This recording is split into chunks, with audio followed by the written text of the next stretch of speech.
Shin harfi ham arab tilida o'ziga xos talaffuz qilinadigan harflar sirasiga kiradi va ba'zi bir holatlarda biz o'zbek tilidagi sh tovushiga o'xshab talaffuz qilamiz, ba'zi bir holatlarda o'ziga xos shaklda talaffuz qilinish holatlari bor. Ya'ni agar shin harfimizda fatha, zamma, kasra keladigan bo'lsa, sh, shi, shu o'zbek tilidagi holati bilan deyarli bir xil o'qiladi. Lekin shin harfimizda sukunli holatda kelsa, uni rohova sifatiga ko'ra ko'proq va safir sifatini o'rgangan edik. Bu za harfida bor edi. Shin harfida endi tafashshi, yoyilish sifati ham bor bo'lib,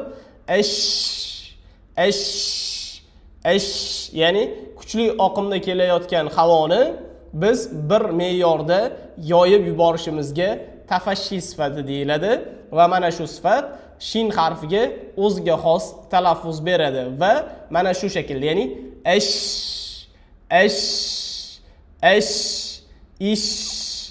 ish holatida talaffuz qilinadi.